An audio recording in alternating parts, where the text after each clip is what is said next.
अकाल तख्त के जथेदार ज्ञानी हरप्रीत सिंह की सिखा नूं अपील। गुरु हरगोबिंद जी के गुरता गद्दी दिवस के मौके पर बोले, हर सिख रखे लाइसेंसी हथियार, हालात नूं वेखदिआं मॉडर्न हथियार रखने जरूरी। अकाल तख्त के जथेदार के बयान से बीजेपी ने चुके सवाल। हरजीत गरेवाल बोले, जथेदार का बयान मंदभागा, अपनी नौकरी बचा रहे हैं ज्ञानी हरप्रीत सिंह। नवजोत सिद्धू नूं भारी सुरक्षा के विचाले जेल तो लियांदा गया। रजिंद्रा हस्पताल करवाया जा रहा मैडिकल चैकअप। डॉक्टरों का बोर्ड अदालत देवेगा अपनी रिपोर्ट। मुख्यमंत्री भगवंत मान ने अफसरों के नाल कीती मीटिंग। मोहाली एयरपोर्ट तो विदेशों नूं सीधियां उड़ाणां दे लई इंतजामां नूं लैके कीती चर्चा। सीएम बोले, साडी कोशिश विदेशों दे विच बैठे पंजाबियों नूं मिले वध तों वध फायदा। सरकार दे नाल मीटिंग तो पहला किसान आगू आपस दे विच कर रहे चर्चा। कुछ देर बाद किसानां दी पंचायत मंत्री कुलदीप धालीवाल दे नाल मुलाकात। पिछले दिनी सरकार ने मंगां मनण दा दित्ता सी भरोसा। थोड़ी देर दे विच दुध उत्पादकां दी सहकारिता मंत्री हरपाल चीमा दे नाल बैठक। खरीद कीमतां दे विच 5 रुपए प्रति लीटर दी कर रहे ने मंग। Phillaur police academy drug racket दे विच 5 होर गिरफ्तार। हुण तक कुल 7 पुलिस वाले काबू। 10 मई नूं एनडीपीएस एक्ट तहत दर्ज किया गया सी केस।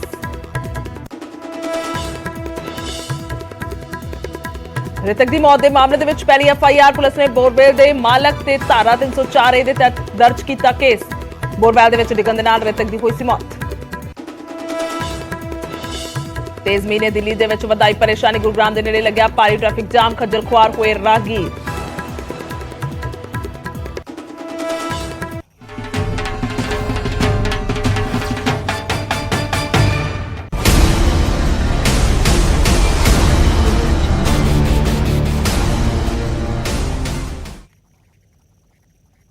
सत श्री अकाल। समय बुलेटिन च स्वागत है। मैं तुहाडे नाल गुरजोत संधू ते शुरुआत वड्डी खबर तो करांगे। जथेदार हरप्रीत सिंह दे वल्लों वड्डा बयान दिता गया। अकाल तख्त साहिब दे जथेदार दा वड्डा बयान सामने आया कि सिखां नूं लाइसेंसी हथियार रखण दी अपील उन्होंने की है कि हर सिख लाइसेंसी मॉडर्न हथियार रखे। जिस तो बाद चर्चा छिड़दी हुई नजर आ रही है। वक्-वक् बयान सामने आ रहे हैं। हालात नूं वेखदे उन्हां दा कहना है कि हथियार रखण सिख और बाणी अते बाणे दे नाल जुड़े रहन, बाणी ते बाणे दे नाल भी जुड़े रहन ते खास तौर पे हथियार भी जिहड़े ने रखे जाण, क्योंकि हालात जे बन रहे ने किसी वेले भी जिहड़ी है लोड़ पै सकदी है। हालातां दे मद्देनजर जिहड़ा उन्हां दा कहना है कि नौजवान जिहड़े ने नौजवान खास तौर पे उन्होंने कहा कि सिख नौजवान उन्हां दे वल्लों मॉडर्न हथियार रखे जाण। हालांकि इस नूं लैके चर्चा छिड़दी हुई नजर आ रही है। वक्-वक् बयान जिहड़े ने सामने आ रहे ने। सिखां नूं लाइसेंसी हथियार रखण दी अपील की गई। दस्सी कि अज श्री गुरु हरगोबिंद साहिब 6वें पातशाह उन्हां दा अज गुरता गद्दी दिवस है। जिस दे मौके ते जिथे एक संदेश सिख कौम दे नाम दिता गया उन्हां दे वल्लों, तां उत्थे दूसरे पासे उन्होंने अपील की है। कह सकते हैं बयान जो वड्डा दिता उस तो बाद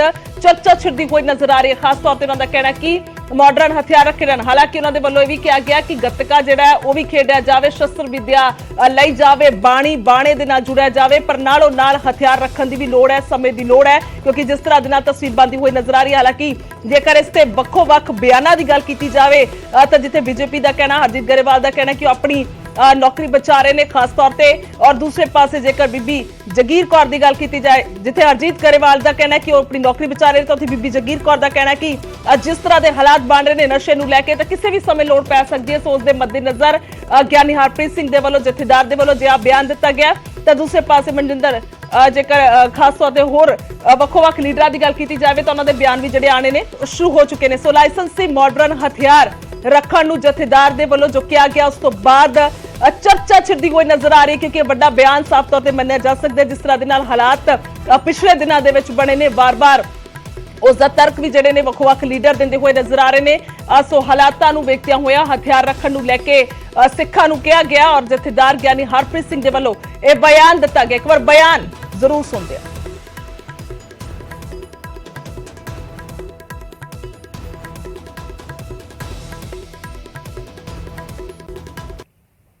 कि गुरु हरगोबिंद साहिब सच्चे पातशाह के आदेशों की पालना करदे शस्त्रधारी होइए, गतकेबाजी, तलवारबाजी, निशानेबाजी, ये जिहड़ियां कलावां ने इन्हां दे विच सुसिੱਖਿਅਤ होइए, और हर सिख लाइसेंसी जिहड़े मॉडर्न हथियार ने लीगल तरीके दे नाल वो भी जिहड़ा है वो रखण दा हर सिख यतन जरूर करे, क्योंकि समा इस तरह का जिहड़ा है वो आ रहा, हालात इस तरह के जिहड़े बन रहे हैं कि हर सिख अपने आप नूं बाणी पढ़ के, नाम जप के, भजन करके ਬਲਵਾਨ ਬਣਾਵੇ ਔਰ ਨਾਲ ਤੰਦਰੁਸਤ ਹੋਵੇ। तो बयानबाजी की गई है। जथेदार दी सिखां नूं अपील की है गतकेबाजी तलवारबाजी निशानेबाजी दे विच सिੱਖਿਅਤ ਹੋਈਏ। ਉਹਨਾਂ ਦਾ ਇਹ ਕਹਿਣਾ ਜੇਕਰ ਗ੍ਰਾਫਿਕ ਦੇ ਜ਼ਰੀਏ ਇੱਕ ਵਾਰ ਵੇਖਦੇ ਆ ਕਿ ਬਿਆਨ ਕੀ ਦਿੱਤਾ ਗਿਆ। ਉਹਨਾਂ ਦਾ ਕਹਿਣਾ ਕਿ ਹਰ ਸਿੱਖ ਲਾਇਸੈਂਸੀ ਹਥਿਆਰ ਰੱਖੇ। ਲਾਇਸੈਂਸੀ ਦਾ ਹਥਿਆਰ ਦਾ ਮਤਲਬ ਹੈ ਕਿ ਆਪਣੀ ਸੁਰੱਖਿਆ ਦੇ ਲਿਹਾਜ਼ ਦੇ ਨਾਲ ਉਸ ਦੇ ਵੱਲੋਂ ਮਾਡਰਨ ਹਥਿਆਰ ਜਿਹੜਾ ਉਹ ਰੱਖਿਆ ਜਾਵੇ। ਮਾਡਰਨ ਹਥਿਆਰ ਲੀਗਲ ਤਰੀਕੇ ਦੇ ਨਾਲ ਰੱਖਣ ਉਹਨਾਂ ਦਾ ਕਹਿਣਾ। ਹਾਲਾਂਕਿ ਜੇਕਰ ਗੱਲ ਕੀਤੀ ਜਾਵੇ ਤਾਂ ਹਥਿਆਰ ਜਿਹੜੇ ਨੇ ਉਹ ਕਿਸ ਤਰ੍ਹਾਂ ਦੇ ਨਾਲ ਰੱਖੇ ਜਾ ਸਕਦੇ ਨੇ ਉਹ ਜ਼ਿਕਰ ਕਰਦੇ ਨੇ। ਤਾਂ ਦੂਸਰੇ ਪਾਸੇ ਨਿਸ਼ਾਨੇਬਾਜ਼ੀ ਗੱਤਕੇ ਦਾ ਵੀ ਜ਼ਿਕਰ ਕੀਤਾ ਜਾਂਦਾ। ਜੇਕਰ ਭੁੱਖ ਦੀ ਗੱਲ ਕੀਤੀ ਜਾਵੇ ਤਾਂ ਇਸ ਵੇਲੇ ਮਰਿਆਦਾ ਦੇ ਮੁਤਾਬਿਕ ਜਿਹੜੀ ਸ਼੍ਰੀ ਸਾਹਿਬ ਹੈ ਸਿੱਖਾਂ ਦੇ ਵੱਲੋਂ ਪਾਈ ਜਾ ਸਕਦੀ ਹੈ ਅੰਮ੍ਰਿਤ ਛਕਣ ਤੋਂ ਬਾਅਦ, ਯਾਨੀ ਕਿ ਉਹ ਸ਼੍ਰੀ ਸਾਹਿਬ ਧਾਰਨ ਕਰ ਸਕਦੇ ਨੇ।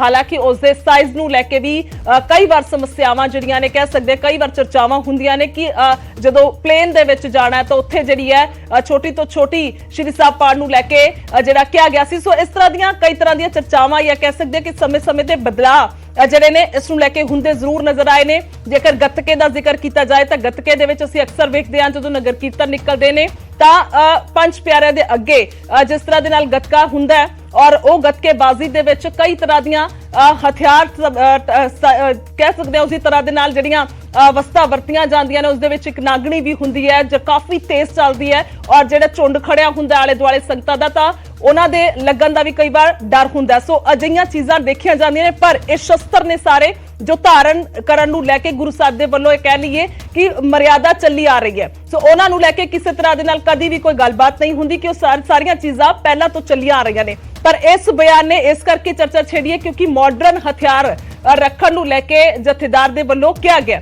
ਇਸ ਤੋਂ ਇਲਾਵਾ ਤਲਵਾਰ ਜਿਹੜੀ ਹੈ ਉਹ ਵੀ ਵਰਤੀ ਜਾਂਦੀ ਹੈ। ਗੱਤਕੇ ਦੇ ਵਿੱਚ ਗੱਲ ਕੀਤੀ ਜਾਵੇ ਤਾਂ ਹੋਰ ਤਰ੍ਹਾਂ ਦੇ ਸਾਰੇ ਹਥਿਆਰ ਜਿਹੜੇ ਨੇ ਉਹ ਵਰਤੇ ਜਾਂਦੇ ਨੇ। ਉਹਨਾਂ ਨੂੰ ਅਸੀਂ ਅਸਤਰ ਸ਼ਸਤਰ ਕਹਿੰਦੇ ਆ। ਜੇਕਰ ਮਰਿਆਦਾ ਦੀ ਗੱਲ ਕੀਤੀ ਜਾਵੇ ਉਹ ਮਰਿਆਦਾ ਦੇ ਮੁਤਾਬਿਕ ਸਾਰੇ ਹਥਿਆਰ ਵਰਤੇ ਜਾਂਦੇ ਨੇ। ਪਰ ਖਾਸ ਤੌਰ ਤੇ ਜੇਕਰ ਅੱਜ ਦੀ ਚਰਚਾ ਦਾ ਜ਼ਿਕਰ ਹੈ ਜਾਂ ਫਿਰ ਚਰਚਾ ਕਿਉਂ ਹੋ ਰਹੀ ਹੈ ਇਹ ਸਵਾਲ ਹੈ ਤਾਂ ਸੁਭਾਵਿਕ ਤੌਰ ਤੇ ਸਵਾਲ ਇਹ ਹੈ ਕਿ ਮਾਡਰਨ ਹਥਿਆਰ ਰੱਖਣ ਨੂੰ ਲੈ ਕੇ ਕਿਹਾ ਗਿਆ ਕਿਉਂਕਿ ਹਾਲਾਤ ਜਿਹੜੇ ਨੇ ਉਹ ਅਜਿਹੇ ਸਮੇਂ ਦੇ ਵਿੱਚ ਅੱਗੇ ਆਉਣ ਦੇ ਲਈ ਬਣ ਸਕਦੇ ਨੇ। ਇਹ ਤਰਕ ਕਹਿ ਸਕਦੇ ਆ ਜਾਂ ਫਿਰ ਜੇਕਰ ਸਾਬਕਾ ਐਸਜੀਪੀਸੀ ਪ੍ਰਧਾਨ ਬੀਬੀ ਜਗੀਰ ਕੌਰ ਦੀ ਮੰਨੀਏ ਤਾਂ ਉਹਨਾਂ ਨੂੰ ਲੱਗਦਾ ਹੈ ਕਿ ਆਉਣ ਵਾਲੇ ਸਮੇਂ ਦੇ ਵਿੱਚ ਭਵਿੱਖ 'ਚ ਕਦੇ ਲੋੜ ਨਾ ਪਵੇ। ਇਸ ਦੇ ਪਹਿਲਾਂ ਹੀ ਉਹਨਾਂ ਦੇ ਵੱਲੋਂ ਇਹ ਬਿਆਨ ਦਿੱਤਾ ਗਿਆ ਕਿ ਪਹਿਲਾਂ ਹੀ ਧਾਰਨ ਕਰ ਲਏ ਜਾਣ ਜਾਂ ਰੱਖ ਲਏ ਜਾਣ। ਸੋ ਕਈ ਤਰ੍ਹਾਂ ਦੇ ਅਹਿਮ ਇਸ ਤੇ ਵੱਖੋ-ਵੱਖ ਬਿਆਨ ਜਿਹੜੇ ਨੇ ਉਹ ਸਾਹਮਣੇ ਆ ਰਹੇ ਨੇ।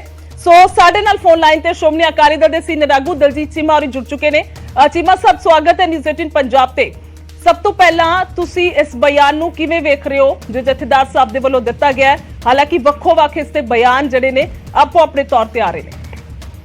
ਦੇਖੋ ਗੱਲ ਇਹ ਹੈ ਕਿ ਸਿੰਘ ਸਾਹਿਬ ਦਾ ਜਿਹੜਾ ਬਿਆਨ ਹੈ ਉਹ ਸ੍ਰੀ ਗੁਰੂ ਹਰਗੋਬਿੰਦ ਸਿੰਘ ਜੀ ਮਹਾਰਾਜ ਦੀ ਗੁਰਿਆਈ ਦਿਵਸ ਦੇ ਮੌਕੇ ਦੇ ਉੱਤੇ ਦਿੱਤਾ ਗਿਆ ਔਰ ਸ੍ਰੀ ਅਕਾਲ ਤਖਤ ਸਾਹਿਬ ਤੋਂ ਹਮੇਸ਼ਾ ਹੀ ਜਿਹੜੀ ਹੈ ਗੁਰੂ ਸਾਹਿਬਾਨ ਦੇ ਟਾਈਮ ਤੋਂ ਲੈ ਕੇ ਜਦੋਂ ਗੁਰੂ ਹਰਗੋਬਿੰਦ ਸਾਹਿਬ ਨੇ ਆਪ ਦੋ ਮੇਰੀ ਪੀੜੀ ਦੀਆਂ ਜਿਹੜੀਆਂ ਕਿਰਪਾਨਾਂ ਪਹਿਨੀਆਂ ਸੀ ਉਦੋਂ ਤੋਂ ਲੈ ਕੇ ਸਿੱਖਾਂ ਨੂੰ ਸ਼ਸਤਰਧਾਰੀ ਹੋਣ ਦੀ ਪ੍ਰੇਰਨਾ ਇਹ ਪੁਰਾਣੀ ਸਿੱਖ ਰਵਾਇਤ ਰਹੀ ਹੈ। ਗੁਰੂ ਗੋਬਿੰਦ ਸਿੰਘ ਜੀ ਮਹਾਰਾਜ ਦੇ ਟਾਈਮ ਦੇ ਉੱਤੇ ਵੀ ਗੁਰੂ ਹਰਗੋਬਿੰਦ ਸਾਹਿਬ ਦੇ ਟਾਈਮ ਦੇ ਉੱਤੇ ਵੀ ਹਮੇਸ਼ਾ ਹੀ ਸਿੱਖਾਂ ਨੂੰ ਸ਼ਸਤਰਧਾਰੀ ਹੋ ਕੇ ਰਹਿਣ ਵਾਸਤੇ ਤਿਆਰ ਹੋ ਕੇ ਰਹਿਣ ਵਾਸਤੇ ਪਾਣੀ ਤੇ ਬਾਣੇ ਨਾਲ ਪੜਨ ਵਾਸਤੇ ਜ਼ਬਰ ਤੇ ਜ਼ੁਲਮ ਦੇ ਖਿਲਾਫ ਡਟਣ ਵਾਸਤੇ ਹਮੇਸ਼ਾ ਹੀ ਸਿੱਖੀ ਦਾ ਇਤਿਹਾਸ ਰਿਹਾ। ਇਸ ਕਰਕੇ ਇਹਦੇ ਵਿੱਚ ਕੋਈ ਨਵੀਂ ਗੱਲ ਨਹੀਂ ਹੈ। ਲੇਕਿਨ ਇਹ ਜ਼ਰੂਰ ਹੈ ਕਿ ਸਿੱਖੀ ਦੇ ਵਿੱਚ ਕਦੀ ਵੀ ਜਿਹੜਾ ਹਥਿਆਰ ਹੈ ਉਹਨੂੰ ਕਿਸੇ ਨੂੰ ਦਬਾਉਣ ਵਾਸਤੇ ਜਾਂ ਕਿਸੇ ਦੇ ਉੱਤੇ ਨਜਾਇਜ਼ ਹਮਲਾ ਕਰਨ ਵਾਸਤੇ ਜਾਂ ਨਜਾਇਜ਼ ਕੰਮ ਵਾਸਤੇ ਵਰਤਣ ਲਈ ਕਦੀ ਵੀ ਨਹੀਂ ਕਿਹਾ ਗਿਆ।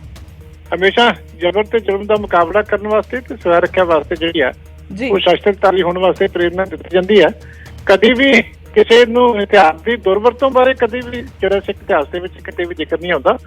ਹਮੇਸ਼ਾ ਮਜ਼ਲੂਮਾਂ ਦੀ ਰੱਖਿਆ ਵਾਸਤੇ ਤੇ ਜਾਂ ਦੇਸ਼ ਦੀ ਰੱਖਿਆ ਵਾਸਤੇ ਔਰ ਜਿਹੜੀ ਹੈਗੀ ਆ ਚੰਗੇ ਕੰਮ ਵਾਸਤੇ ਹੀ ਹਥਿਆਰ ਵਰਤਿਆ ਗਿਆ। ਕਦੀ ਵੀ ਉਸ ਪੱਖ ਤੋਂ ਕਦੀ ਵੀ ਜਿਹੜਾ ਇਹ ਥੋੜਾ ਵੱਖਰਾ ਬਿਆਨ ਇਸ ਕਰਕੇ ਕਿਉਂਕਿ ਚਰਚਾ ਵੀ ਤਾਈਓ ਛਿੜੀ ਆ। ਉਹਨਾਂ ਨੇ ਕਿਹਾ ਕਿ ਲਾਇਸੈਂਸੀ ਹਥਿਆਰ ਨੌਜਵਾਨ ਜਿਹੜੇ ਨੇ ਸਿੱਖ ਉਹ ਰੱਖਣ, ਉਹਨਾਂ ਦੇ ਵੱਲੋਂ ਇਹ ਕਿਹਾ ਗਿਆ। ਇਹ ਥੋੜਾ ਜਿਹਾ ਵੱਖਰਾ ਸੀ। ਅਸੀਂ ਵੀ ਸਮਝਦੇ ਹਾਂ ਕਿ ਕਿਸ ਤਰ੍ਹਾਂ ਦਾ ਬਿਆਨ ਹੈ। ਮਤਲਬ ਤੁਸੀਂ ਸਮਝਦੇ ਹੋ ਕਿ ਆਉਣ ਵਾਲੇ ਹਾਲਾਤ ਅਜਿਹੇ ਹੋ ਸਕਦੇ ਨੇ? ਸਮੇਂ ਦੇ ਮੁਤਾਬਕ ਜੇ ਅੱਜ ਦੇ ਯੁੱਗ ਦੇ ਵਿੱਚ ਜਿਹੜੀ ਹੈ ਲਾਇਸੈਂਸ ਹਥਿਆਰ ਕਹਿਣਾ ਤਾਂ ਮੈਂ ਸਮਝਦਾ ਕੋਈ ਬੜੀ ਗੱਲ, ਕੋਈ ਗੈਰ ਕਾਨੂੰਨੀ ਹਥਿਆਰ ਕਵੇ ਜਾਂ ਕੋਈ ਨਜਾਇਜ਼ ਹਥਿਆਰ ਰੱਖਣ ਵਾਸਤੇ ਕਿਸੇ ਨੂੰ ਕਿਹਾ ਹੋਵੇ ਤੇ ਉਹਨਾਂ ਨੇ ਨਾਲ ਕੀ ਚੀਜ਼ਾਂ ਦਾ ਵੀ ਜ਼ਿਕਰ ਕੀਤਾ ਕਿ ਜਿਸ ਤਰੀਕੇ ਨਸ਼ਿਆਂ ਦੇ ਬਹੁਤ ਵੱਡਾ ਖਤਰਾ ਵੱਧ ਰਿਹਾ, ਜਿਸ ਤਰੀਕੇ ਕ੍ਰਾਈਮ ਅੱਜ ਇੰਨਾ ਵੱਧ ਰਿਹਾ, ਜੀ ਕਿਉਂਕਿ ਉਹਨਾਂ ਦੇ ਕਹਿਣ ਤੋਂ ਪਹਿਲਾਂ ਸਾਨੂੰ ਸੋਸਾਇਟੀ ਦੇ ਵਿੱਚ ਨਜ਼ਰ ਵੀ ਮਾਰਨੀ ਪਊਗੀ ਕਿ ਸਾਡੀ ਅੱਜ ਕਿੰਨਾ ਕ੍ਰਾਈਮ ਵੱਧ ਗਿਆ, ਨਸ਼ਿਆਂ ਦੇ ਨਾਲ ਕਿੰਨਾ ਨੁਕਸਾਨ ਜਿਹੜਾ ਲੋਕਾਂ ਦਾ ਹੋ ਰਿਹਾ, ਔਰ ਲੋਕੀ ਪ੍ਰਾਈਵੇਟ ਸਿਕਿਉਰਿਟੀ ਘਰਾਂ ਦੇ ਵਿੱਚ ਰੱਖਣ ਨੂੰ ਮਜਬੂਰ ਹੈ। ਲੋਕੀ ਪ੍ਰਾਈਵੇਟ ਸਿਕਿਉਰਿਟੀਆਂ ਕਾਰੋਬਾਰਾਂ ਦੇ ਉੱਤੇ ਹਥਿਆਰਬੰਦ ਰੱਖਣ ਨੂੰ ਮਜਬੂਰ ਹੈ। ਬੈਂਕਾਂ ਦੇ ਵਿੱਚ ਹਥਿਆਰਬੰਦ ਸਿਕਿਉਰਿਟੀ ਪ੍ਰਾਈਵੇਟ ਬੈਂਕ ਰੱਖਣ ਨੂੰ ਮਜਬੂਰ ਹੈ। ਇਸ ਕਰਕੇ ਜਦੋਂ ਇਸ ਰੋਸ਼ਨੀ ਦੇ ਵਿੱਚ ਸਾਰੀਆਂ ਚੀਜ਼ਾਂ ਨੂੰ ਜੋੜ ਕੇ ਕਿਹਾ ਜਾਵੇ ਤੇ ਉਦੋਂ ਆਤਮ ਹੱਤਿਆ ਵਾਸਤੇ ਜਾਂ ਜਿਹੜੀ ਹੈ ਨਸ਼ਿਆਂ ਦੇ ਖਿਲਾਫ ਜਾਂ ਬਾਕੀ ਚੀਜ਼ਾਂ ਜਿਹੜੀਆਂ ਚੀਮਾ ਸਾਹਿਬ ਦੇਖੋ 2 ਪੁਆਇੰਟ ਹੈ ਉਸ ਤੇ ਆਪਾਂ ਜ਼ਰੂਰ ਆਉਂਦੇ ਆ ਵਾਪਸ, ਪਰ ਫਿਲਹਾਲ ਬਣੇ ਰਹੋ ਸਾਡੇ ਨਾਲ। ਬੇਨਤੀ ਹੈ ਦੂਸਰੇ ਪਾਸੇ ਸੁਰਜੀਤ ਜਾਨੀ ਨੇ ਸਾਡੇ ਨਾਲ, ਬੀਜੇਪੀ ਆਗੂ। ਜਾਨੀ ਸਾਹਿਬ ਸਵਾਗਤ ਹੈ ਤੁਹਾਡਾ ਨਿਊਜ਼ 18 ਪੰਜਾਬ ਤੇ। ਤੁਸੀਂ ਕਿਸ ਤਰ੍ਹਾਂ ਦੇ ਨਾਲ ਵੇਖ ਰਹੇ ਹੋ ਜੋ ਬਿਆਨ ਜਥੇਦਾਰ ਸਾਹਿਬ ਦਾ ਆਇਆ? ਹਾਲਾਂਕਿ ਚੀਮਾ ਸਾਹਿਬ ਗੱਲਬਾਤ ਕਰ ਰਹੇ ਸੀਗੇ, ਉਹ ਦੱਸ ਰਹੇ ਸੀ, ਪਰ 2 ਪੁਆਇੰਟ ਇਸ ਦੇ ਵਿੱਚ ਕਿ ਕਿਸ ਤਰ੍ਹਾਂ ਦੇ ਨਾਲ ਜਿਹੜਾ ਉਹ ਅੱਜ ਕੱਲ ਕਿੰਨੇ ਕੁ ਲੋਕ ਹਥਿਆਰ ਰੱਖਦੇ ਨੇ ਲਾਇਸੈਂਸੀ ਜਿਨ੍ਹਾਂ ਨੂੰ ਆਪਣੇ ਮੁਤਾਬਿਕ ਲੋੜ ਲੱਗਦੀ ਹੈ, ਤੇ ਦੂਜਾ ਇਹ ਹੈ ਕਿ ਖਾਸ ਤੌਰ ਤੇ ਸਿੱਖਾਂ ਨੂੰ ਹੀ ਕਿਉਂ ਕਿਹਾ ਗਿਆ? ਜਾਨੀ ਸਾਹਿਬ ਗੱਲ ਇਹਦੇ ਵਿੱਚ ਇਹ ਹੈ ਜੀ ਕਿ ਇਹ ਪ੍ਰਜਾਤੰਤਰ ਦੇਸ਼ ਹੈ। ਪ੍ਰਜਾਤੰਤਰ ਦੇਸ਼ ਦੇ ਵਿੱਚ ਸਾਡਾ ਕਾਨੂੰਨ ਜਿਹੜਾ ਹੈ ਉਹ ਜਿੱਦਾਂ ਹੈਗਾ, ਪਰ ਹਥਿਆਰ ਜਿਹੜਾ ਹੈਗਾ ਉਹ ਨੇਕ ਉਹਦਾ ਰਿਕਾਰਡ ਦੇਖ ਕੇ, ਕਿਸੇ ਦਾ ਰਿਕਾਰਡ ਚੰਗਾ ਹੋਵੇ ਔਰ ਆਪਣੀ ਸੇਫਟੀ ਵਾਸਤੇ ਕੋਈ ਢਾਣੀ ਦੇ ਵਿੱਚ ਖੇਤ ਵਿੱਚ ਰਹਿੰਦਾ ਹੈ ਤਾਂ ਉਹਨੂੰ ਰਿਕਾਰਡ ਦੇਖਦੇ ਆਪਣੀ ਸੇਫਟੀ ਵਾਸਤੇ ਲਾਇਸੈਂਸ ਦੇਣਾ ਕੋਈ ਗੁਨਾਹ ਨਹੀਂ, ਔਰ ਦੇਣਾ ਵੀ ਚਾਹੀਦਾ ਹੈ। ਜਿਹਦਾ ਰਿਕਾਰਡ ਖਰਾਬ ਹੋਵੇ, ਕ੍ਰਿਮੀਨਲ ਬੰਦਾ ਹੋਵੇ, ਉਹਨੂੰ ਬਿਲਕੁਲ ਨਹੀਂ ਦੇਣਾ ਚਾਹੀਦਾ ਜੀ।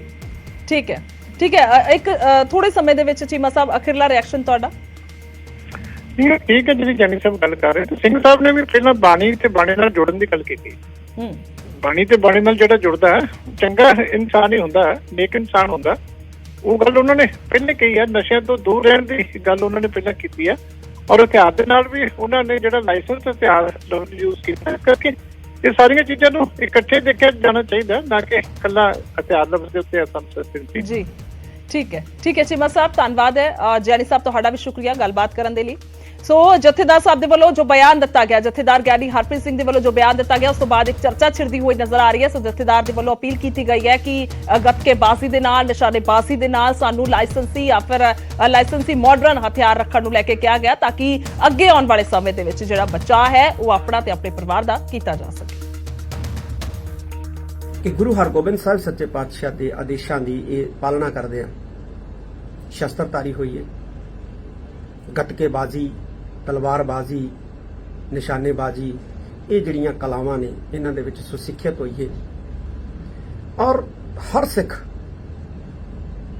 ਲਾਇਸੈਂਸੀ ਜਿਹੜੇ ਮਾਡਰਨ ਹਥਿਆਰ ਨੇ ਲੀਗਲ ਤਰੀਕੇ ਦੇ ਨਾਲ ਉਹ ਵੀ ਜਿਹੜਾ ਹੈ ਉਹ ਰੱਖਣ ਦਾ ਹਰ ਸਿੱਖ ਯਤਨ ਜ਼ਰੂਰ ਕਰੇ, ਕਿਉਂਕਿ ਸਮਾਂ ਇਸ ਤਰ੍ਹਾਂ ਦਾ ਜਿਹੜਾ ਹੈ ਉਹ ਆ ਰਿਹਾ, ਹਾਲਾਤ ਇਸ ਤਰ੍ਹਾਂ ਦੇ ਜਿਹੜੇ ਬਣ ਰਹੇ ਆ ਕਿ ਹਰ ਸਿੱਖ ਆਪਣੇ ਆਪ ਨੂੰ ਬਾਣੀ ਪੜ੍ਹ ਕੇ, ਨਾਮ ਜਪ ਕੇ, ਭਜਨ ਕਰਕੇ ਬਲਵਾਨ ਬਣਾਵੇ ਔਰ ਨਾਲ ਤੰਦਰੁਸਤ ਹੋਵੇ।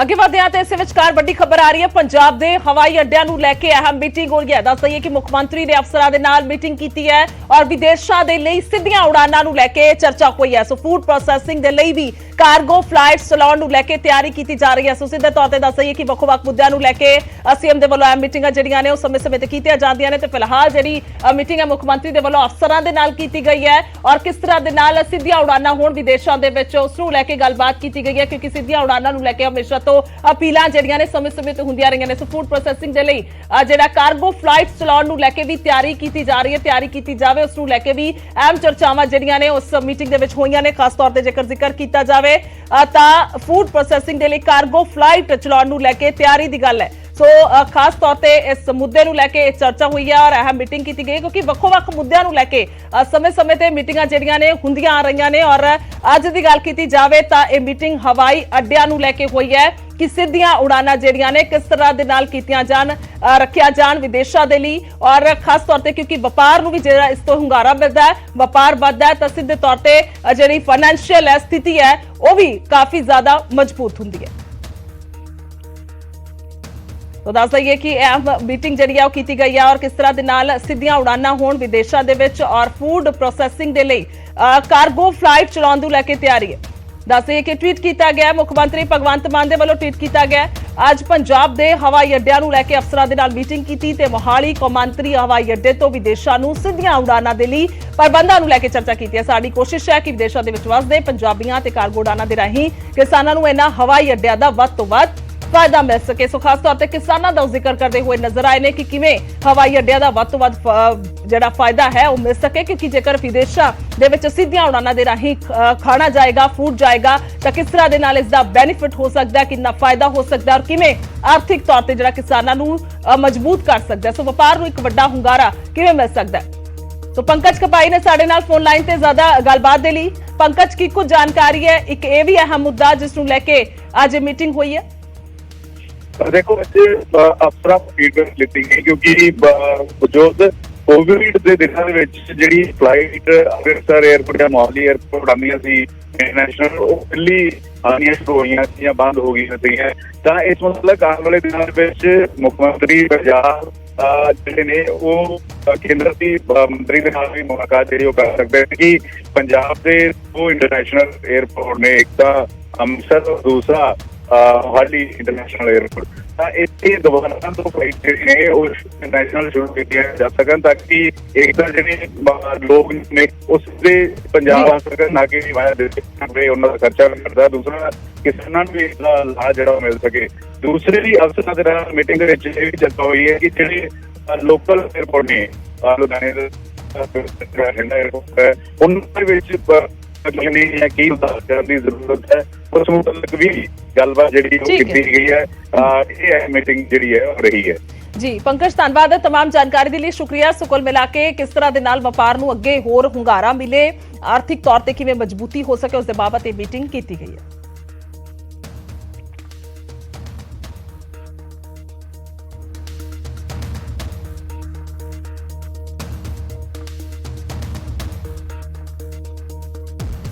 ਅੱਗੇ ਵਧਿਆ ਤੇ ਗੱਲ ਕਰਾਂਗੇ ਨਵਜੋਤ ਸਿੰਘ ਸਿੱਧੂ ਦੀ। ਨਵਜੋਤ ਸਿੰਘ ਸਿੱਧੂ ਦਾ ਦੱਸਿਆ ਕਿ ਮੈਡੀਕਲ ਕਰਵਾਇਆ ਜਾ ਰਿਹਾ, ਚੈੱਕਅਪ ਦੇ ਲਈ ਰਜਿੰਦਰਾ ਹਸਪਤਾਲ ਪਹੁੰਚੇ ਨੇ। ਮੈਡੀਕਲ ਚੈੱਕਅਪ ਉਹਨਾਂ ਦਾ ਜਾਰੀ ਹੈ ਔਰ ਭਾਰੀ ਸੁਰੱਖਿਆ ਦੇ ਵਿਚਾਲੇ ਜੇਲ੍ਹ ਤੋਂ ਹਸਪਤਾਲ ਉਹਨਾਂ ਨੂੰ ਲਿਆਂਦਾ ਗਿਆ। ਦੱਸਿਆ ਕਿ ਡਾਕਟਰਾਂ ਦੇ ਬੋਰਡ ਦੇ ਵੱਲੋਂ ਰਿਪੋਰਟ ਦਿੱਤੀ ਜਾਏਗੀ। ਰਜਿੰਦਰਾ ਹਸਪਤਾਲ ਦੇ ਵਿੱਚ ਉਹਨਾਂ ਨੂੰ ਲਿਆਂਦਾ ਗਿਆ। ਇਸ ਤੋਂ ਪਹਿਲਾਂ ਥੋੜੀ ਦੇਰ ਪਹਿਲਾਂ ਤਸਵੀਰਾਂ ਜਿਹੜੀਆਂ ਨੇ ਉਹ ਵੀ ਤੁਹਾਨੂੰ ਦਿਖਾਈਆਂ ਨੇ ਕਿ ਕਿਸ ਤਰ੍ਹਾਂ ਦੇ ਨਾਲ ਕੁਝ ਕਾਂਗਰਸ ਦੇ ਲੀਡਰ ਜਿਹੜੇ ਨੇ ਉਹਨਾਂ ਦੇ ਕਰੀਬੀ ਨੇ, ਉਹਨਾਂ ਨੂੰ ਮਿਲਣ ਵੀ ਪਹੁੰਚੇ ਸੀ। ਭਾਰੀ ਸੁਰੱਖਿਆ ਦਾ ਦਸਤਾ ਜਿਹੜਾ ਉੱਥੇ ਉਸ ਦਿਨ ਦੇ ਵਾਂਗ ਮੌਜੂਦ ਸੀ, ਕਿਉਂਕਿ ਖਾਸ ਤੌਰ ਤੇ ਜੇਕਰ ਨਵਜੋਤ ਸਿੰਘ ਸਿੱਧੂ ਦਾ ਜ਼ਿਕਰ ਕਰਦੇ ਹਾਂ ਤਾਂ ਉਹਨਾਂ ਨੂੰ ਕਈ ਸਿਹਤ ਦੇ ਸੰਬੰਧੀ ਸਮੱਸਿਆਵਾਂ ਹੋਣ ਦੇ ਚੱਲਦੇ ਉਹਨਾਂ ਦਾ ਸਪੈਸ਼ਲ ਜਿਹੜਾ ਮੈਡੀਕਲ ਹੈ ਕਰਾਇਆ ਜਾ ਰਿਹਾ। ਰਿਪੋਰਟ ਜਿਹੜੀ ਹੈ ਸੌਂਪੀ ਜਾਏਗੀ, ਡਾਕਟਰਾਂ ਦੇ ਵੱਲੋਂ ਜਿਹੜੀ ਹੈ ਰਿਪੋਰਟ ਸੌਂਪੀ ਜਾਏਗੀ। ਉਸ ਦੇ ਆਧਾਰ ਤੇ ਅੱਗੇ ਤੈਅ ਹੋਏਗਾ ਕਿ ਉਹਨਾਂ ਦੀ ਡਾਈਟ ਪਲਾਨ ਕੀ ਰਹੇਗਾ, ਕਿਉਂਕਿ ਡਾਈਟ ਪਲਾਨ ਨੂੰ ਲੈ ਕੇ ਕਹਿ ਲਈਏ ਸਿਹਤ ਨੂੰ ਲੈ ਕੇ ਉਹਨਾਂ ਦੇ ਵੱਲੋਂ ਪਹਿਲਾਂ ਇੱਕ ਹਫ਼ਤੇ ਦਾ ਐਕਸਟੈਂਸ਼ਨ ਜਿਹੜਾ ਸੁਪਰੀਮ ਕੋਰਟ ਤੋਂ ਮੰਗਿਆ ਗਿਆ ਸੀ ਕਿ ਅੱਗੇ ਪਾ ਦਿੱਤੀ ਜਾਵੇ ਸਜ਼ਾ ਸਰੈਂਡਰ ਨੂੰ ਲੈ ਕੇ, ਜੇਲ੍ਹ ਦੇ ਵਿੱਚ ਜਾਣ ਨੂੰ ਲੈ ਕੇ, ਪਰ ਉਹ ਨਹੀਂ ਸੀ ਪੋਸੀਬਲ ਹੋ ਸਕਿਆ। ਸੋ ਉਸ ਤੋਂ ਸੁਣਵਾਈ ਤੋਂ ਮਨਾ ਕਰ ਦਿੱਤਾ ਸੀ। ਪਰ ਹੁਣ ਸਪੈਸ਼ਲ ਡਾਈਟ ਪਲਾਨ ਦੀ ਮੰਗ ਕੀਤੀ ਗਈ ਹੈ, ਸਪੈਸ਼ਲ ਡਾਈਟ ਦੀ ਮੰਗ ਕੀਤੀ ਗਈ ਹੈ। ਸਿੱਧੂ ਨੇ ਜੇਲ੍ਹ ਦੇ ਵਿੱਚ ਮੰਗ ਕੀਤੀ ਹੈ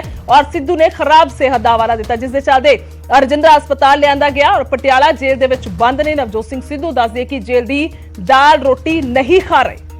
ਸੋ ਐਕਸਕਲੂਸਿਵ ਤਸਵੀਰਾਂ ਸਾਫ਼ ਤੌਰ ਤੇ ਨੇ ਰਜਿੰਦਰਾ ਹਸਪਤਾਲ ਤੋਂ ਨਵਜੋਤ ਸਿੰਘ ਸਿੱਧੂ ਉੱਥੇ ਪਹੁੰਚੇ ਨੇ, ਉਹਨਾਂ ਦੇ ਕਰੀਬੀ ਜਿਹੜੇ ਨੇ ਉਹ ਵੀ ਮਿਲਣ ਪਹੁੰਚੇ। ਤਸਵੀਰਾਂ ਜ਼ਾਹਿਰ ਨੇ ਹਰਦਿਆਲ ਕੰਬੋਜ ਜਿਹੜੇ ਨੇ ਉਹ ਪਹੁੰਚੇ ਨੇ ਔਰ ਖਾਸ ਤੌਰ ਤੇ ਸੁਰੱਖਿਆ ਦਸਤੇ ਦਾ ਵੀ ਇੰਤਜ਼ਾਮ ਕੀਤਾ ਗਿਆ ਸੁਰੱਖਿਆ ਦੇ ਲਿਹਾਜ਼ ਦੇ ਨਾਲ, ਕਿਉਂਕਿ ਵੱਡੀ ਤੈਨਾਤੀ ਜਿਹੜੀ ਹੈ ਉਸ ਦਿਨ ਵੀ ਕੀਤੀ ਗਈ ਸੀ ਜਦੋਂ ਸਰੈਂਡਰ ਕੀਤਾ ਗਿਆ ਸੀ। ਤਾਂ ਹੁਣ ਠੀਕ 2 ਦਿਨ ਬਾਅਦ ਔਰ ਮੈਡੀਕਲ ਦੇ ਲਈ ਲਿਆਂਦਾ ਗਿਆ ਔਰ ਚੈੱਕਅਪ ਜਿਹੜਾ ਉਹ ਪੂਰਾ ਹੋਏਗਾ, ਕਿਉਂਕਿ ਜੇਕਰ ਨਵਜੋਤ ਸਿੰਘ ਸਿੱਧੂ ਦਾ ਜ਼ਿਕਰ ਕੀਤਾ ਜਾਏ ਵੀਟ ਅਲਰਜੀ ਜਿਹੜੀ ਹੈ ਇਹਨਾਂ ਨੂੰ ਦੱਸੀ ਜਾ ਰਹੀ ਹੈ ਕਿ ਵੀਟ ਤੋਂ ਕਣਕ ਤੋਂ ਅਲਰਜੀ ਹੈ, ਤਾਂ ਇਸ ਕਰਕੇ ਫਲੀ ਖਾ ਰਹੇ ਨੇ, ਜ਼ਿਆਦਾਤਰ ਸਲਾਦ ਹੀ ਖਾ ਰਹੇ ਨੇ। ਜੋ ਰਿਪੋਰਟ ਬਣ ਕੇ ਆਏਗੀ ਉਹਦੇ ਮੁਤਾਬਕ ਜੋ ਫੈਸਲਾ ਡਾਕਟਰ ਸਾਹਿਬਾਨ ਨੇ ਕੀਤਾ ਹੈ ਉਹਦੇ ਮੁਤਾਬਕ ਉਹਨਾਂ ਨੂੰ ਰਾਈਟ ਵੀ ਦਿੱਤੀ ਜਾਏਗੀ। ਆਨਰੇਬਲ ਕੋਰਟ ਉਹਦਾ ਫੈਸਲਾ ਕਰੇਗੀ। ਸਰ ਮੈਡੀਕਲ ਦੀ ਰਿਪੋਰਟ ਦਾ ਪ੍ਰੋਬਲਮ ਕੀ ਲੱਗ ਰਹੀ ਹੈ? ਵੈਸੇ ਪ੍ਰੋਬਲਮਸ ਐਪਲੀਕੇਸ਼ਨ ਦੇ ਵਿੱਚ ਲਿਖ ਕੇ ਦਿੱਤੀਆਂ ਹੋਈਆਂ ਨੇ ਜੀ। ਉਹਨਾਂ ਨੂੰ ਐਂਬੋਲਿਜ਼ਮ ਦੀ ਪ੍ਰੋਬਲਮ ਵੀ ਹੈ ਔਰ ਫੈਟੀ ਲੀਵਰ ਦੀ ਪ੍ਰੋਬਲਮ ਵੀ ਹੈ। ਸੋ ਉਹਦੇ ਮੁਤਾਬਕ ਹੀ ਐਪਲੀਕੇਸ਼ਨ ਮੂਵ ਕੀਤੀ ਸੀ, ਜਿਸ ਦਾ ਆਨਰੇਬਲ ਸੀਐਮ ਸਾਹਿਬ ਨੇ ਰਿਪੋਰਟ ਡਾਕਟਰ ਸਾਹਿਬ ਤੋਂ ਕਾਲ ਕੀਤੀ ਹੈ। ਅੱਜ ਸਬਮਿਟ ਹੋ ਜਾਏਗੀ, ਉਹਦੇ ਮੁਤਾਬਕ ਜੋ ਵੀ ਰਿਪੋਰਟ ਹੋਏਗੀ ਤੁਹਾਨੂੰ ਦੱਸ ਦਵਾਂਗੇ। ਜੀ ਮੈਡੀਕਲ ਦੀ ਰਿਪੋਰਟ ਆਇਆ ਕੀ ਹੈ? ਹਾਲੇ ਰਿਪੋਰਟ ਸਰ ਸਾਡੇ ਕੋਲ ਨਹੀਂ ਜਾਰੀ ਹੋਈ, ਸਾਨੂੰ ਨਹੀਂ ਪਤਾ। ਜੋ ਡਾਕਟਰ ਸਾਹਿਬ ਨੇ ਐਗਜ਼ਾਮਿਨ ਕਰਕੇ ਰਿਪੋਰਟ ਬਣਾ ਕੇ ਦੇਣੀ ਹੈ ਉਹ ਦੇਣਗੇ, ਤੁਹਾਨੂੰ ਸਭ ਕੁਝ ਡਿਸਕਲੋਜ਼ ਕਰ। ਹਾਂਜੀ ਕੋਰਟ ਦੇ ਆਰਡਰ ਸੀਗੇ ਜੀ, ਉਹਨਾਂ ਦੇ ਕੁਝ ਟੈਸਟ ਹੋਣੇ ਸੀ ਤੇ ਕੁਝ ਉਹਨਾਂ ਨੂੰ ਜਿਹੜੀਆਂ ਉਹਨਾਂ ਦੇ ਮੁਤਾਬਕ ਰਿਕਾਰਡ ਦੇ ਮੁਤਾਬਕ ਬਿਮਾਰੀਆਂ ਨੇ ਉਹਨਾਂ ਦੇ ਟੈਸਟ ਤੇ ਉਹਨਾਂ ਨੂੰ ਡਾਈਟ ਰਿਕਮੈਂਡੇਸ਼ਨ ਕਰਨੀ ਸੀ। 2 ਡਾਕਟਰਸ ਦਾ ਤੇ ਇੱਕ ਸੀਨੀਅਰ ਡਾਈਟੀਸ਼ੀਅਨ ਦਾ ਬੋਰਡ ਬਿਠਾਇਆ ਗਿਆ ਜੀ। ਜੋ ਉਹਨਾਂ ਨੇ ਡਿਟੇਲਡ ਹਿਸਟਰੀ ਲਈ ਹੈ ਉਹਦੇ ਮੁਤਾਬਕ ਉਹਨਾਂ ਨੇ ਟੈਸਟ ਲਿਖੇ ਨੇ, ਉਹਨਾਂ ਦੇ ਟੈਸਟ ਹੋ ਰਹੇ ਨੇ ਜੀ। ਉਸ ਤੋਂ ਬਾਅਦ ਫਾਈਨਲ ਕਨਕਲੂਜਨ ਤੇ ਪਹੁੰਚਾਂਗੇ। ਹਾਂਜੀ ਕਿਸੇ ਵੇਲੇ ਇਹਨਾਂ ਨੂੰ ਇੱਕ ਡੀਵੀਟੀ ਕਹਿੰਦੇ ਆ ਜੀ, ਡੀਪ ਵੇਨ ਥ੍ਰੋਮਬੋਸਿਸ, ਉਹਦੀ ਮੇਨ ਇਲਾਜ ਚੱਲ ਰਿਹਾ, ਜਿਹੜਾ ਦਵਾਈਆਂ ਵੀ ਤੇ ਉਹਦੇ ਨਾਲ ਦੀ ਉਹਨੂੰ ਜੋ ਡਾਈਟ ਰਿਕਮੈਂਡ ਆਲਰੇਡੀ ਕੀਤਾ ਹੋਇਆ ਡਾਕਟਰਸ ਨੇ, ਉਹਦੇ ਨਾਲ ਬੇਸਿਕਲੀ ਰਿਲੇਟਡ ਹੈ। ਐਗਜ਼ਾਮਪਲ ਕੀਤਾ ਜਾ ਰਿਹਾ ਕਿਉਂਕਿ ਜਿਸ ਤਰ੍ਹਾਂ ਦੱਸਿਆ ਜਾ ਰਿਹਾ ਸੀ ਪੈਰ ਤੇ ਵੀ ਸੋਜਿਸ ਹੈ ਜਾਂ ਹੋਰ ਕਿਸ ਤਰ੍ਹਾਂ ਉਹ ਡੀਵੀਟੀ ਦਾ ਹੀ ਪਾਰਟ ਹੁੰਦਾ ਜੀ, ਉਹ ਡੀਪ ਵੇਨ ਥ੍ਰੋਮਬੋਸਿਸ ਕਹਿੰਦੇ ਨੇ ਉਹਨਾਂ ਨੂੰ। ਆਲਰੇਡੀ ਉਹਨਾਂ ਨੇ ਕਿਸੇ ਵੇਲੇ ਟ੍ਰੀਟਮੈਂਟ ਲਿਆ ਹੋਇਆ ਜੀ। ਕਿੰਨੇ ਕੁ ਟੈਸਟ ਹੋਣਾ ਜੀ ਉਹ ਜਿਗਰ ਦੇ ਟੈਸਟ ਹੋਣੇ ਜੀ, ਦਿਲ ਦੇ ਟੈਸਟ ਹੋਣੇ, ਤੇ ਬਲੱਡ ਦੇ ਟੈਸਟ ਹੋਣੇ, ਯੂਰਿਨ ਦੇ ਟੈਸਟ ਹੋਣੇ ਜੀ? ਹਾਂਜੀ, ਅੱਜ ਸਾਰੇ ਹੋ ਰਹੇ ਨੇ। ਤੇ ਹੁਣ ਕਿੱਥੇ ਭੇਜੇਗੇ ਸਰ? ਹੁਣ ਟੈਸਟਾਂ ਲਈ ਗਏ ਹੋਏ ਨੇ ਜੀ। ਖਾਣ ਪੀਣ ਦੀ ਜਿਹੜੀ ਦਿੱਕਤ ਆਈ ਉਹਨਾਂ ਨੂੰ? ਨਹੀਂ, ਖਾਣ ਪੀਣ ਦੀ ਦਿੱਕਤ ਨਹੀਂ ਹੈ ਜੀ, ਬਿਮਾਰੀਆਂ ਦੇ ਮੁਤਾਬਕ ਕੁਝ ਡਾਈਟ ਐਡਵਾਈਸ ਕੀਤੀ ਹੋਈ ਹੈ। ਹਾਂਜੀ, ਉਹ ਡਾਈਟੀਸ਼ੀਅਨ ਦੱਸ ਦੇਣਗੇ ਜੀ ਸਾਰਾ, ਅੱਜ ਰਿਕਾਰਡ ਤੋਂ ਬਾਅਦ, ਰਿਪੋਰਟਾਂ ਤੋਂ ਬਾਅਦ ਉਹ ਵੀ ਉਹਦੇ ਵਿੱਚ ਹੀ ਅਸੀਂ ਐਡ ਕਰ ਦਾਂਗੇ ਜੀ। ਸੋ ਅਜੇ ਫਿਲਹਾਲ ਮੈਡੀਕਲ ਚੱਲ ਰਿਹਾ ਔਰ ਮਨੋਜ ਨੇ ਸਾਡੇ ਨਾਲ ਫੋਨ ਲਾਈਨ ਤੇ। ਜੀ ਮਨੋਜ, ਕੀ ਕੁਝ ਜਾਣਕਾਰੀ ਅਪਡੇਟ ਦੀ ਗੱਲ ਕੀਤੀ ਜਾਵੇ ਤਾਂ? ਜੀ ਗੁਰਜੋਤ, ਮੈਂ ਦੱਸਦਾ ਕਿ ਥੋੜੇ ਸਮੇਂ ਤੋਂ ਬਾਅਦ ਹੀ ਨਵਜੋਤ ਸਿੰਘ ਸਿੱਧੂ ਨੂੰ ਇੱਥੋਂ ਵਾਪਸ ਜੇਲ੍ਹ ਭੇਜਿਆ ਜਾ ਸਕਦਾ ਹੈ ਤੇ ਉਹਨਾਂ ਦੇ ਜਿਹੜੇ ਟੈਸਟਾਂ ਦੀ ਗੱਲ ਹੋ ਰਹੀ ਸੀ ਉਹ ਟੈਸਟ ਹੋ ਚੁੱਕੇ ਨੇ ਤੇ ਹੁਣ ਜਿਹੜੀ ਜਾਣਕਾਰੀ ਮਿਲੀ ਹੈ ਇਹੀ ਹੈ ਕਿ ਉਹਨਾਂ ਦਾ ਅਲਟਰਾਸਾਊਂਡ ਵੀ ਕੀਤਾ ਜਾ ਰਿਹਾ ਹੈ ਤੇ ਉਸ ਤੋਂ ਬਾਅਦ ਜਿਹੜੇ 3 ਡਾਕਟਰ ਉਹਨਾਂ ਦਾ ਨਿਰੀਖਣ ਕਰ ਰਹੇ ਨੇ, ਉਹਨਾਂ ਦੀ ਸਿਹਤ ਸੰਬੰਧੀ ਜੇ ਕੋਈ ਮੁਸ਼ਕਿਲ ਹੈ ਉਹਦਾ ਜਿਹੜੇ ਦਿਲ ਦੇ ਸਪੈਸ਼ਲਿਸਟ ਨੇ ਤੇ ਡਾਕਟਰ ਆਸ਼ੀਸ਼ ਭਗਤ ਨੇ, ਮੈਡੀਸਨ ਦੇ ਕਾਰਡੀਓਲੋਜਿਸਟ ਨੇ, ਡਾਕਟਰ ਸੌਰਭ ਸ਼ਰਮਾ ਤੇ ਡਾਇਟੀਸ਼ੀਅਨ ਰਮਨਜੀਤ ਕੌਰ ਦੇ ਵੱਲੋਂ ਜਿਹੜਾ ਇੱਕ ਪੈਨਲ ਹੈਗਾ ਡਾਕਟਰਾਂ ਦਾ, ਉਹਦੇ ਵਿੱਚ ਸਾਰੀਆਂ ਜਿਹੜੀਆਂ ਉਹਦੇ ਰਿਪੋਰਟਾਂ ਦੇਖਣ ਤੋਂ ਬਾਅਦ ਇਹ ਫੈਸਲਾ ਲਿਆ ਜਾਊਗਾ ਕਿ ਉਹਨੂੰ ਕਿਸ ਤਰ੍ਹਾਂ ਦਾ ਟ੍ਰੀਟਮੈਂਟ, ਕਿਸ ਤਰ੍ਹਾਂ ਦਾ ਜਿਹੜਾ ਖਾਣਾ ਹੈਗਾ, ਡਾਈਟ ਹੈਗੀ ਉਹ ਦਿੱਤੀ ਜਾਵੇ। ਪਰ ਫਿਲਹਾਲ ਸਾਰਾ ਕੁਝ ਜਿਹੜਾ ਹੈਗਾ ਗੁਰਜੋਤ ਡਾਕਟਰਾਂ ਦੇ ਪੈਨਲ ਦੀ ਰਿਪੋਰਟ ਦੇ ਉੱਪਰ ਹੀ ਨਿਰਭਰ ਕਰੂਗਾ ਕਿ ਨਵਜੋਤ ਸਿੰਘ ਸਿੱਧੂ ਨੂੰ ਕਿਸ ਤਰ੍ਹਾਂ ਦਾ ਇਹ ਜਿਹੜੀ ਡੈਥ ਹੈਗੀ ਦਿੱਤੀ ਜਾਵੇ ਤੇ ਇਹ ਰਿਪੋਰਟ ਦੇ ਉੱਪਰ ਜਿਹੜੀ ਮਾਨਯੋਗ ਅਦਾਲਤ ਹੈਗੀ ਹੈ ਉਹ ਫੈਸਲਾ ਲਊਗੀ। ਠੀਕ ਹੈ ਮਨੋਜ, ਧੰਨਵਾਦ ਹੈ तमाम ਜਾਣਕਾਰੀ ਦੇ ਲਈ, ਸ਼ੁਕਰੀਆ। ਔਰ ਫਿਲਹਾਲ ਦੱਸ ਦਈਏ ਕਿ ਸਾਰੇ ਟੈਸਟ ਹੋ ਚੁੱਕੇ ਨੇ ਔਰ ਕੁਝ ਹੀ ਦੇਰ ਦੇ ਵਿੱਚ ਨਵਜੋਤ ਸਿੰਘ ਸਿੱਧੂ ਨੂੰ ਵਾਪਸ ਜੇਲ੍ਹ ਭੇਜਿਆ ਜਾ ਸਕਦਾ ਹੈ।